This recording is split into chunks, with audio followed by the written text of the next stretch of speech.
મિત્રો કહેવાય છે કે બાપા બજરંગદાસ ખૂબ જ ગરીબ હતા। તેમની પાસે જે કંઈ પણ હતું તેની હરાજી કરીને ભારતીય સેનાને દાન કર્યું હતું।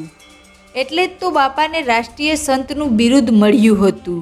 પરંતુ શું મિત્રો તમે જાણો છો કે બાપા સીતારામ એક પણ રૂપિયા વગર અન્નક્ષેત્ર કેવી રીતે ચલાવતા હતા, જે આજે પણ અવિરત ચાલુ જ છે। અહીં દરરોજ હજારો લોકો જમે છે, છતાં પણ ખાવાનું ક્યારેય ખૂટતું નથી। અને શું તમે જાણો છો કે બાપા પેટ્રોલ ડીઝલ વગર પાણી રેડીને કાર કેવી રીતે ચલાવતા હતા? જી હા મિત્રો, વિડીયો ખૂબ જ મહત્વપૂર્ણ થવાનો છે। તમે ખરેખર કંઈક જાણવા મળશે, તેથી ધ્યાનથી આ વિડીયો અંત સુધી જરૂર જુઓ। શરૂઆત કરીએ તે પહેલાં જય હનુમાન લખીને કોમેન્ટ જરૂર કરજો। સૌરાષ્ટ્ર પંથકના મહુવા તાલુકામાં આવેલું બગદાણા ધામ, એ ધામમાં એક અલગારી સંત શ્રી બજરંગદાસ બાપાના બેસણા। મિત્રો કહેવાય છે કે પરમ પૂજ્ય બાપા ફરતા ફરતા બગદાણા આવેલા અને બગદાણા ગામના લોકોના હૃદયમાં એવું સ્થાન મેળવી લીધેલું કે બાપા કહે તો દિવસ અને બાપા કહે તો રાત બાપાની સેવામાં બગદાણા ગામના લોકો હાજર રહેતા। પછી તો ધીરે ધીરે આજુબાજુના ગામડામાં પણ બાપાની સુવાસ ફેલાઈ ગઈ। બાપાની પોતાના ગામમાં પધરામણી થાય એવું લોકો ઈચ્છતા અને બાપા પણ આમંત્રણનું માન રાખીને ત્યાં જતા। બાપા પોતાની મરજી મુજબ ગમે ત્યારે ઊભા થઈને હાલતા થઈ જતા કે હાલો વાલા હું જાઉં। મિત્રો વિચાર કરો કે જે સમયે કોઈ પાસે સાયકલ ન હતી એ સમયમાં બાપા પાસે મોટર હતી। જી હા મિત્રો, ખરેખર બાપાને ગમે ત્યાં જવાનું હોય પણ ડ્રાઈવરથી પૂછાય જ નહીં કે બાપા ક્યાં જવું, અને કદાચ જો પૂછ્યું હોય તો કેવો જવાબ મળે એનું નક્કી નહીં। બાપા મોટરમાં બેસી જાય એટલે બાપાની આંગળીના ઈશારે જ ગાડી ચલાવીએ।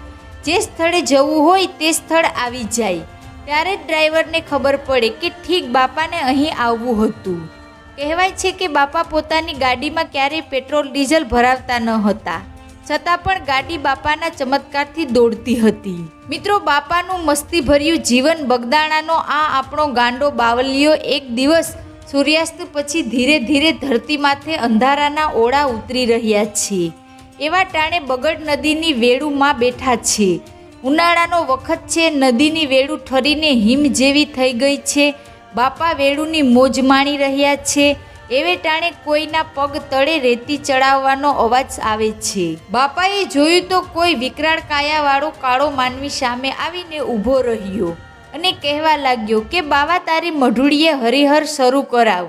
બાપાએ પ્રસન્ન કાયાવાળા માનવીને ઓળખી ગયા। એ વિકરાળ માનવીના રૂપમાં કાળભૈરવ પોતે હતા। બાપા કહે મારી પાસે શું છે, તું એટલો બધો દયાળુ છો તો કેદુનો આ બગડે હરે નવરો બેઠો છો, તું કે તો હમણાં જ હરિહર શરૂ કરું। એવું કહેવાય છે ત્યારથી આજ સુધી હરિહર શરૂ છે। ક્યારેય કોઈ વસ્તુ ખૂટી હશે એવો એક પણ બનાવ નથી બન્યો। રોજ હજારો ભક્તો પ્રસાદ આરોગે છે।